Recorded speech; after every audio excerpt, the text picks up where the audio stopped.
गुरुर्ब्रह्मा गुरुर्विष्णु गुरुर्देवो महेश्वर गुरु साक्षात् परं ब्रह्म तस्मै श्री गुरुवे नमः। आइए आगे की तरफ पढ़ते हैं। गुरुदेव कैसे छोटी छोटी कथाओं के द्वारा गूढ़ से गूढ़ विषय को सरल करके हम सबको समझाते थे, उसी विषय को हम लोग आगे बढ़ाते हैं। इतनी अच्छी अच्छी कथाएं उन्होंने बताई, किस तरीके से पाप का बाप कौन है, उससे बड़ा क्या है, किसका कितना असर है जीवन में, यह सब बताते हुए यहाँ तक हम लोग आए। उसी श्रृंखला में अब आज 5 कथा हम लोग सुन चुके, 6वीं कथा सुनते हैं। 6वीं कथा। एक बार बिंबसार जैन तीर्थंकर महावीर के पास गए। उनको देखते ही उन्होंने कहा, राजन, शरीर छूटने के बाद नरक जाओगे? उन्हें बड़ा ही आश्चर्य हुआ। अपने कर्मों के कारण नरक जाऊंगा? कहा, मुझे नरक से बचना है प्रभु, जो चाहिए मैं दूंगा। उन्होंने कहा, तुम्हारे राज्य में पूर्ण श्रावक रहता है, उससे उपदेश ले लो, जो समझ में आए वही करना। पूर्ण श्रावक जो अध्यात्म की स्थिति में अहर स्थिति में पहुंच चुका था, वह श्रावक कहा जाता है। राजा ने बताया। उसने कहा, वह ठीक कह रहा है। राजा ने पूछा, इससे छुटकारा कैसे हो? पूर्ण श्रावक ने कहा, बहुत मुश्किल है। कहे, आप राज्य दे सकते हैं, परंतु अहम नहीं टूट सकता। जब तक आपके अंदर का अहंकार नहीं रहेगा, तब तक आप आगे नहीं बढ़ पाओगे। अहम रहेगा तो नरक मिलेगा। आपके पास जो है उसमें संतोष, ऊंच और नीच की भावना, सद्भावना यह होना चाहिए। जब आप में यह आ जाएगा, तब अहंकार अपने आप मिट जाएगा। 7वीं कथा। गुरुदेव ने कहा, जरत्कारु एक ऋषि हुए। गुरुजनों ने कहा, तुम विवाह कर लो। गुरु की आज्ञा। ऋषिवर ने कहा, मैं उसी लड़की से विवाह करूंगा जिसका नाम जरत्कारु ही होगा।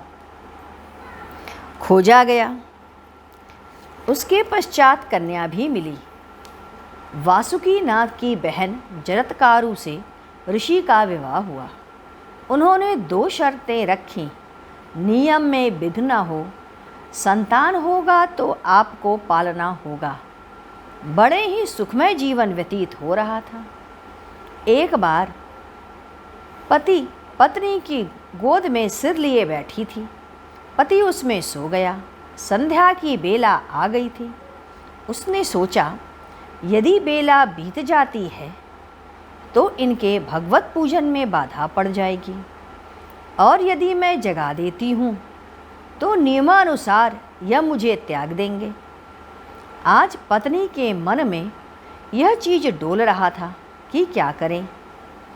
हाथ पकड़कर वह क्या करे, अपने जीवन में, अपने मन में क्या भावनाओं को लाए और क्या निर्णय ले।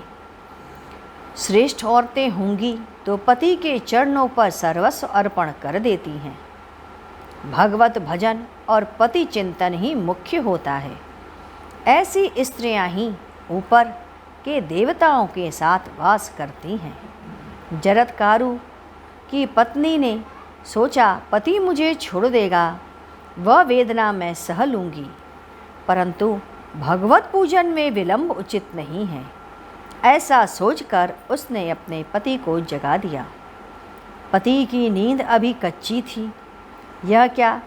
पत्नी ने कहा, संध्या का समय बीत रहा है, अतः आपके पूजन न हो पाया, मैंने जगा दिया। तुमने नहीं देखा, मेरे में इतनी शक्ति है कि मेरे कह देने मात्र से सूर्य अस्ताचल पे नहीं जा सकता। तुमने मेरा तो शर्त तोड़ दिया, अतः मैं तुम्हें त्याग रहा हूँ। ऐसी भी पतिव्रता स्त्रियां थीं। 8वीं कथा।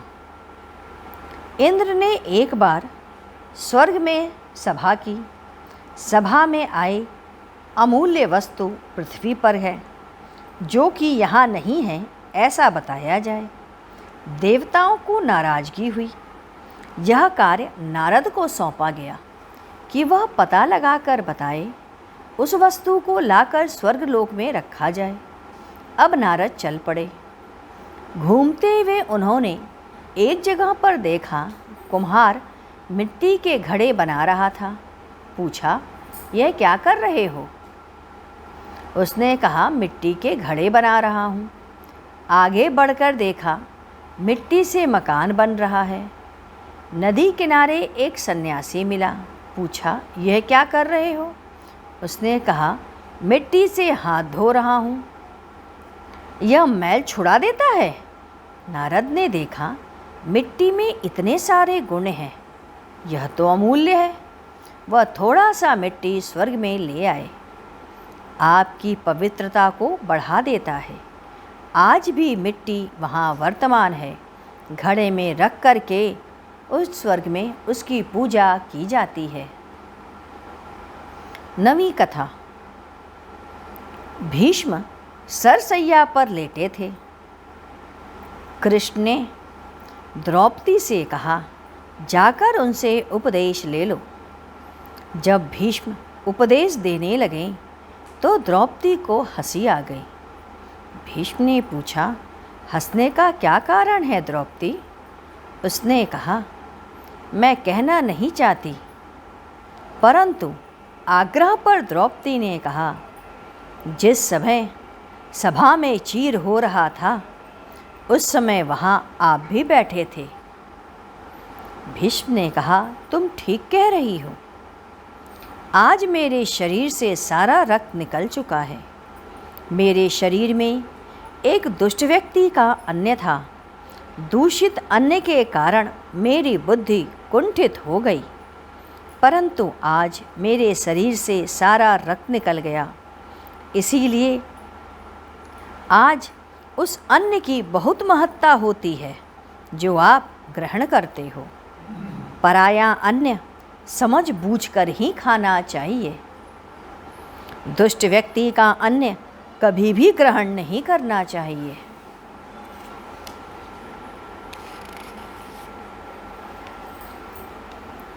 दसवीं कथा। युधिष्ठिर ने अश्वमेध यज्ञ में एक नेवला चिल्लाने लगा। धर्मराज ने उसी की भाषा में पूछा, क्यों चिल्ला रहे हो? तो उसने कहा, मेरा आधा शरीर सोने का है। 3 अश्वमेध यज्ञ हुआ, मेरा शरीर आज भी पूरा सोने का नहीं बन सका।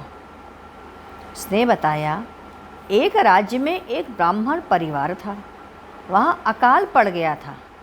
अनाज की बोरी ले जाते समय जो अनाज ज़मीन पर गिर गया था, वही चावल को पका करके खाने बैठा। उस समय उस परिवार में एक वृद्ध व्यक्ति भूखा मांगने के लिए आ गया।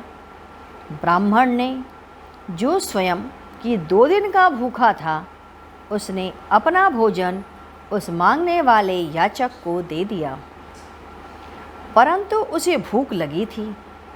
पत्नी फिर उसके आगे अपना भोजन दे दी। उसके पश्चात उसको बेटे ने भी अपना भोजन दे दिया। उसके पश्चात बहू ने भी अपना भोजन उसे खिला दिया और स्वयं परिवार भूख से बिलख करके मर गया। वे सभी स्वर्गलोक गए। वृद्ध जो वहाँ आया था वह धर्मराज थे। मैं वहीं पर था। उनके जाने के बाद वहीं पर ज़मीन पे मैं लौटने लगा। कुछ एक दाने जो ज़मीन पर गिरे थे, उसके स्पर्श से मेरा आधा शरीर स्वर्णमयी हो गया। धर्मराज, और आज तक यह शरीर मेरा पूरी तरीके से सोने का नहीं बन पाया। मन की शुद्धता पर ही सारी गति विद्यमान है। यदि मन शुद्ध नहीं है तो कहीं भी आपका ठहराव नहीं रहेगा। सुनने वाला सुन लेता है और भोगी केवल भोग करके निकल लेता है। जब तक कि स्थिरता नहीं आएगी उसका बोध भी नहीं प्राप्त होगा। आइए हम लोग गुरु कीर्तन करें। ओम गुरुदेव जय गुरु जय गुरु जय गुरुदेव। ओम गुरु गुरुदेव जय गुरु जय